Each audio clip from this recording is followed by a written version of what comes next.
இந்த வருடம் ஆரம்பத்தில் இருந்த துக்கம் இன்னைக்கு நம்மளுக்கு இருக்குதா? நேற்று இருந்த துக்கம் இன்னைக்கு நம்மளுக்கு இருக்குதா? போன வாரம் இருந்த துக்கம் இன்னைக்கு நமக்கு இருக்குதா? கர்த்தர் எப்படி மாற்றி போடுகிறார்! காலங்கள் அப்படியே தலைகீழாய் மாற்றி போடுகிறார், மாறுதலாய் மாற்றி போடுகிறார். அப்படிப்பட்ட தேவனை நாம் ஆராதிக்கிறோம். ஹல்லேலூயா.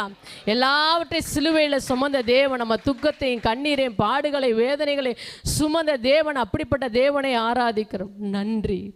எப்பொழுதுமே தேவனுக்கு நன்றி செலுத்திக்கொண்டே இருக்கணும். நம்ம மரிக்கிற வரை மரண பரியந்தம் ஆண்டவரே உமக்கு நன்றிப்பா, கர்த்தாவே உமக்கு நன்றி. யோபு நன்றி சொன்னார் பார்த்தீங்களா? கர்த்தர் கொடுத்தார், கர்த்தர் எடுத்தார், கர்த்தருடைய நாமத்துக்கு ஸ்தோத்திரம். இக்கட்டான சூழ்நிலையில் தான் போனார். ஆனால் ஆண்டவர் என்ன பண்ணார்? அவர் ஸ்தோத்திரம் பண்ணுகிறவராய் துதிக்கிறவராய் இருக்கிறத நம்ம பார்த்தோம். ஹல்லேலூயா. அதை தான் இந்த நாட்களில் கர்த்தர் விரும்புகிறார். நம்ம நன்றி சொல்லணும், ஆண்டவருக்கு நன்றி சொல்லிக்கொண்டே இருக்கட்டும். எப்படிப்பட்ட சூழ்நிலை, என்ன ஆபத்து, என்ன குறைவினாலும் ஆண்டவர் நிறைவில் மாத்திரமல்ல குறைவிலே நாம் நன்றி சொல்ல கற்றுக்கொள்கிறவர்களாய் காணப்பட வேண்டும்.